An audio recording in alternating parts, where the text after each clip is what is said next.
La famille aux États-Unis est en but à des attaques acharnées.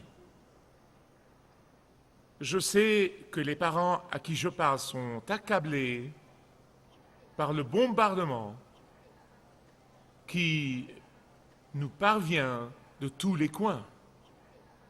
Il y a littéralement une guerre qui est menée contre la pensée et le cœur et l'esprit et l'âme de nos enfants par les médias, les politiques gouvernementales, par les écoles et par la culture en général. Et c'est pourquoi je veux vous parler ce matin de l'importance que la Bible accorde à la famille et accorde aux enfants.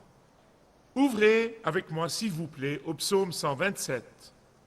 Vous allez remarquer que le verset 3 dit « Les enfants sont un héritage du Seigneur ». En fait, ce psaume est l'un des deux psaumes qui, sous l'inspiration du Saint-Esprit, ont été écrits par le roi Salomon, fils du roi David, qui a écrit le livre de l'Ecclésiaste et le Cantique des Cantiques. Et donc, il dit ici, les enfants sont un héritage du Seigneur.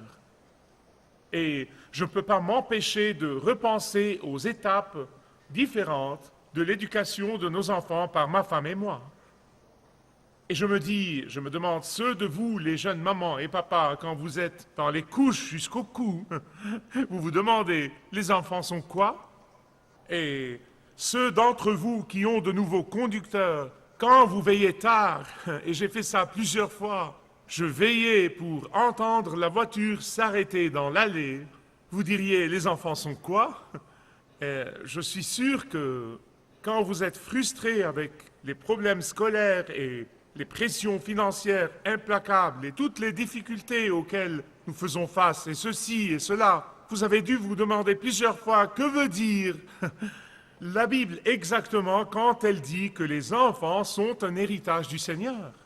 Les statistiques que je lis en ce moment, il y a un très grand nombre de couples qui se marient et ne veulent jamais avoir d'enfants, parce qu'ils croient que ça va entraver leur style de vie. Et ce nombre est en augmentation dans tout le pays.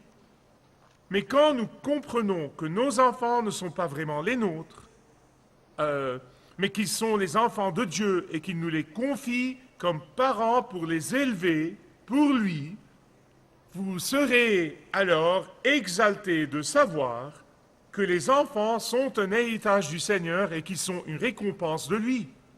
Quand vous comprenez que Dieu vous confie vos enfants pour en être les intendants et que c'est lui qui a l'autorité, cela va vous réconforter. Vous savez, Dieu nous confie beaucoup de choses dans la vie. Il nous confie des ressources pour les lui gérer. Nous ne possédons rien, il possède tout, nous sommes des gérants. Il nous confie sa réputation. Vous comprenez donc ce que veut dire que Dieu confie les enfants aux parents, ses enfants, pour les élever pour lui. Le fardeau du rôle parental ne peut être allégé que quand vous comprenez que vous n'êtes comme parents et comme grands-parents que les intendants et non pas les propriétaires des enfants. Les responsabilités profondes que ressentent les parents peuvent se transformer en joie quand ils se rendent compte que leurs enfants appartiennent à Dieu et non pas à eux. Notre souci et notre anxiété seront allégés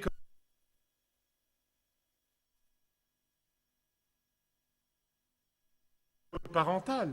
Notre inquiétude pour nos enfants et pour l'avenir de nos enfants et nos petits-enfants deviendra inutile quand nous nous rendons compte qu'ils appartiennent à Dieu et non pas à nous. Et c'est pourquoi Salomon, avant d'en arriver au verset 3, il dit dans les versets 1 et 2 que c'est Dieu qui porte le lourd fardeau du rôle parental, que c'est Dieu lui-même qui prend la part du lion de responsabilité dans le rôle parental, que c'est Dieu lui-même qui est l'actionnaire majoritaire dans le rôle parental. Et cela devrait nous réconforter. Et c'est pourquoi le psalmiste commence ce psaume en disant qu'il est vraiment inutile d'essayer d'élever vos enfants par votre propre force. Inutile est un mot préféré de Salomon. Il l'a beaucoup utilisé, surtout dans le livre de l'Ecclésiaste. Il dit « inutile, tout est inutile ». vous le connaissez comme vanité, mais c'est le même mot. Vanité, tout est vanité, il dit. Et le psaume 127 se ramène à ça. Écoutez avec soin, s'il vous plaît. Vous pouvez travailler aussi dur que vous le pouvez. Vous pouvez donner à vos enfants autant que vous pouvez. Vous pouvez leur donner tous les téléphones mobiles et tous les instruments d'envoi de SMS et tout le matériel que vous pouvez. Les enfants ne se parlent plus, ils s'envoient des SMS. Vous pouvez les envoyer aux meilleures écoles que vous pouvez vous permettre, mais si Dieu n'est pas au centre de votre maison, toutes ces choses ne compteront pour rien.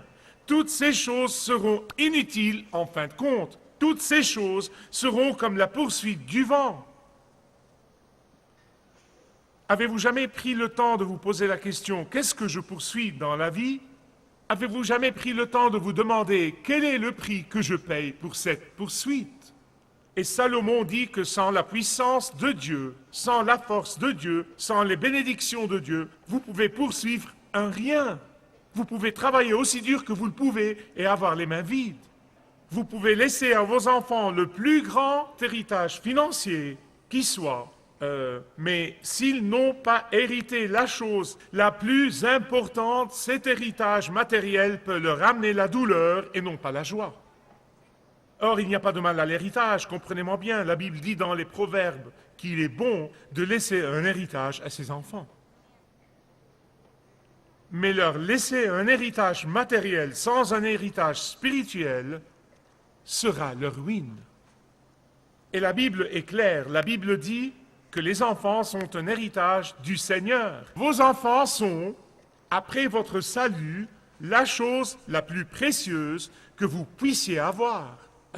Vous les avez hérités. C'est dans la volonté de Dieu et ses témoignages que vous ayez ces enfants, et c'est pourquoi, après votre salut, ils sont la chose la plus importante que votre Père Céleste puisse vous confier, plus que toute autre chose. À l'Ouest, nous séparons le travail d'avec la maison et nous séparons le spirituel d'avec ce que nous appelons le temporel. Nous séparons Dieu d'avec les affaires. Nous sommes fiers de séparer Dieu d'avec le pays. Et nous appelons ça la séparation de l'Église d'avec l'État qui est absolument inconstitutionnel. Et cela montre que quand on répète un mensonge si souvent, on le croit comme s'il était la vérité. Et c'est ce que les gens essayent de nous dire maintenant. Quoi qu'il en soit, la Bible est très claire. La Bible ne parle d'aucune séparation dans la vie du croyant. La vie du croyant devrait être complètement intégrée et non pas fragmentée. La vie du croyant devrait être une unité et non pas compartimentée.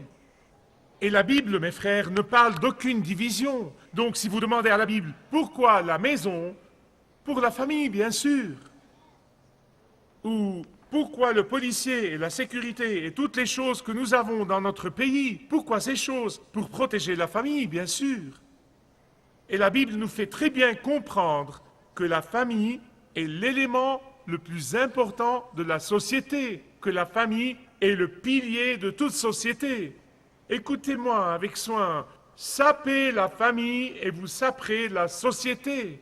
Affaiblissez la famille et vous affaiblirez la société. Désagrégez la famille et vous désagrégerez la société. Redéfinissez la famille et vous vous retrouverez avec la carcasse d'une société. Détruisez la famille et vous détruirez la société. C'est la vérité. Et le psalmiste dit ici quelque chose d'extrêmement important. Il dit que la famille, à moins qu'elle n'ait Dieu comme Seigneur à son centre même, ira à la dérive. À moins que Dieu ne soit au centre d'une famille, cette famille ne sera pas en sécurité. À moins que chaque décision ne soit prise à la lumière de la volonté de Dieu, et en cherchant d'abord la volonté de Dieu, à moins que chaque plan familial ne soit fait pour la gloire de Dieu avant toute autre chose, à moins que chaque mouvement ne soit baigné de prière, cette famille sera en dehors de la protection de Dieu. Mais laissez-moi le dire positivement.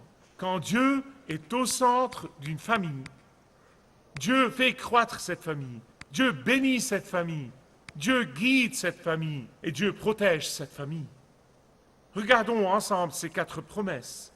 Quand Dieu est au centre, il fait croître la famille. Salomon nous dit, sous l'inspiration du Saint-Esprit, que quand Dieu bâtit une maison, la famille qui vit dans cette maison va croître en sagesse, va croître en maturité, va croître en force, va croître en influence, va croître en paix. Elle va croître parce que la présence de Dieu est là. Et quand la présence de Dieu est dans une famille, Dieu remplit la maison, Dieu remplit les habitants, Dieu remplit les pensées et les cœurs et les esprits et les âmes de sa présence et de son Esprit Saint. Quand Dieu est au centre, il fait croître la famille. Deuxièmement, quand Dieu est au centre, il bénit cette famille. Ne prier qu'en temps de crise fera croire aux enfants qu'on ne peut recourir à Dieu que quand on veut quelque chose. Et Salomon dit que quand les fondations d'une famille sont bâties sur la prière et la louange, quand la vie de prière d'une famille n'est pas un phénomène rare, quand la vie de prière d'une famille n'est pas une chose qui a lieu occasionnellement sur la base du besoin, Dieu bénit continuellement cette famille. Il bénira cette famille. Vous n'avez même pas besoin de demander ses bénédictions, il va juste la bénir. Maintenant, nous vivons dans une société instantanée, nous voulons tout rapidement, nous voulons tout hier, tout doit arriver immédiatement, mais ce n'est pas la façon de faire de Dieu. Vous devez comprendre que la bénédiction de Dieu prend souvent du temps. Parce que la croissance de la famille prend du temps, et parfois nous croyons que Dieu ne nous bénit pas, mais il nous bénit. Il bénit la famille centrée sur Dieu. Pensez à Abraham, quand Dieu lui a dit « Je multiplierai ta postérité comme les étoiles du ciel », il n'avait pas d'enfant. De quoi parles-tu, Dieu ? Je n'ai pas d'enfant, et tu me dis que mes descendants, oui. Et Dieu a tenu sa promesse à Abraham. Dieu tient toujours ses promesses.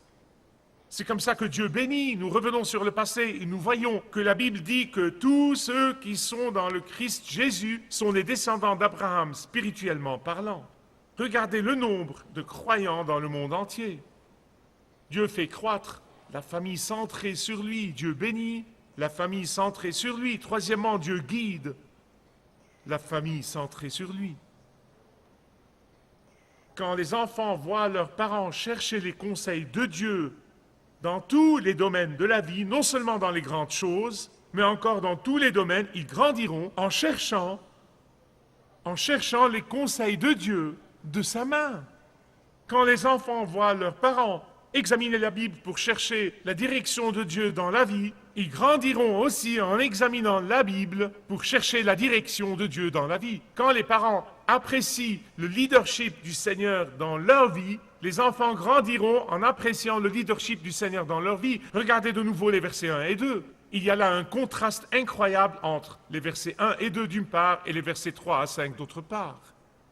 Et c'est un contraste entre le travail frénétique, égocentrique, autosuffisant, qui finit par avoir les mains vides, et la confiance calme dans les conseils du Seigneur à long terme. En fait, ce contraste entre le verset 1 et 2 d'une part, et les versets 3 à 5 d'autre part, est si puissant. Si l'Éternel ne bâtit la maison, si l'Éternel ne garde la ville, oh! Mais quel est le résultat? Il vous le donne juste là. La famille aura la victoire sur ses ennemis. Peut-être que Satan essayera, mais il ne réussira pas.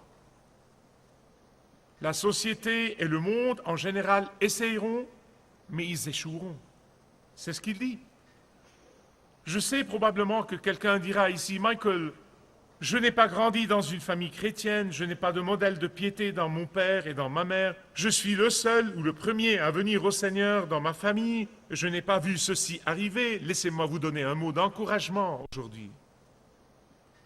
Tout ce que vous devez faire, c'est de prendre l'exemple parental sur votre Père céleste, et ça ira très bien, merveilleusement bien. Prenez l'exemple parental sur votre Père céleste.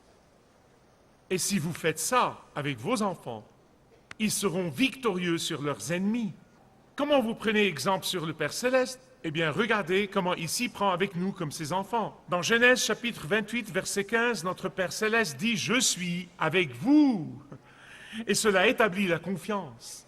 Dans Ésaïe 51, 12, notre Père céleste dit « Je serai avec vous ». Et cela nous donne l'assurance. Dans Deutéronome 24, notre Père céleste dit « Je vous donnerai la victoire ». Et cela nous donne la sécurité. Dans le psaume 149, 4, notre Père céleste dit « Je prends plaisir à vous ». Et cela nous donne la paix et l'acceptation. Dans 1 Jean 3, verset 1, notre Père céleste dit « Je vous aime ». Et cela devrait nous donner une joie ineffable. Dans Jérémie 31, 34, notre Père céleste dit « Je vous pardonnerai ». Et cela devrait nous donner la puissance et la force dans les moments difficiles. Dans le psaume 34, verset 15, notre Père céleste dit « Je vous écouterai ». J'ai appris à mes dépens, et laissez-moi vous dire aux papas qui ont des filles, elles ne veulent pas de solution à leurs problèmes. Vous avez saisi, laissez-moi répéter. Elles ne veulent pas de solution à leurs problèmes. Elles veulent que vous écoutiez. Mince, alors chaque fois qu'elles venaient à moi avec un problème, non mais j'avais toutes les réponses. Faites ceci, faites cela, et oh, finalement j'ai appris à mes dépens. Dieu fait croître la famille centrée sur le Christ, bénit la famille centrée sur lui, guide la famille centrée sur lui, et le psalmiste dit que Dieu protège la famille centrée sur lui. La technologie est merveilleuse et je rends grâce à Dieu pour la technologie, mais le problème est que la technologie apporte aussi tout un tas de nouvelles armes que l'ennemi utilise contre nos enfants. Il y a eu une époque où nous nous fions aux enseignants pour enseigner nos enfants ce que nous leur enseignons à la maison et pour confirmer et affirmer ce que nous leur enseignons. Et je rends grâce à Dieu pour les enseignants pieux qui travaillent dans des circonstances difficiles et sont persécutés pour cela. Mais il y a tant d'enseignants qui entrent dans l'enseignement avec un agenda impie en tête. Il y a tant d'enseignants qui entrent dans l'enseignement avec l'idée d'appliquer et d'imposer cet agenda impie sur les pensées des jeunes. Même ce qui était autrefois des écoles chrétiennes glorifie aujourd'hui l'immoralité comme simplement un choix. Si l'Éternel ne garde la ville, à moins que Dieu ne protège nos enfants, à moins que Dieu ne défende nos familles, à moins que Dieu ne protège nos familles, tous nos efforts seront en vain. Qu'est-ce que cela veut dire pour les parents débordés d'aujourd'hui? Donner l'exemple, être un modèle et rester à genoux pour prier pour vos enfants. Rester à genoux et prier pour eux. Croire que Dieu est Dieu seul, fait croître, bénit, guide et protège la famille. Quand vous enseignez à vos enfants l'abri protecteur du Seigneur et comment rester sous cet abri protecteur, et qu'ils vous voient de leurs propres yeux rester sous cet abri protecteur, cela fera beaucoup plus que vous ne pouvez imaginer. J'ai lu il y a quelque temps quelque chose d'intéressant qui m'a fortement marqué sur la mère poule qui, quand elle voit un faucon tourner dans le ciel au-dessus d'elle, elle donne instinctivement un son d'alarme et immédiatement les petits poussins accourent et se cachent sous ses ailes. Et comme la nuit approche et les ombres s'allongent, elle les appelle et ils se réunissent pour se reposer. J'ai pensé à un de mes psaumes préférés, le psaume 91. Celui qui demeure sous l'abri du Très-Haut. Maintenant, écoutez-moi, bien-aimés, il ne parle pas d'occasionnellement, en cas de besoin, quand on a des ennuis. Il parle de ceux qui demeurent en permanence sous l'abri du Très-Haut et se reposent à l'ombre du Tout-Puissant. Aujourd'hui, vous pouvez faire que votre famille soit une famille centrée sur Dieu. Laissez-moi vous dire quelque chose, si je ne croyais pas de tout mon cœur que Dieu est le Dieu des nouveaux commencements, qu'il n'est jamais, jamais, jamais, jamais trop tard avec Dieu, j'aurais cessé de prêcher. Ce n'est jamais trop tard où que vous soyez. Si vous êtes un parent ou un grand-parent, où que vous soyez, quelle que soit votre situation, vous pouvez commencer aujourd'hui. Dites Dieu, je veux être une famille centrée sur toi. Nous voulons être une famille centrée sur toi. Car seul Dieu fait croître, bénit, guide et protège la famille centrée sur lui. Si vous désirez connaître Dieu d'une manière personnelle, demandez le livret « Retrouvez la joie que vous avez toujours désirée » et vous pourrez découvrir l'amour de Dieu pour vous et apprendre comment expérimenter son pardon.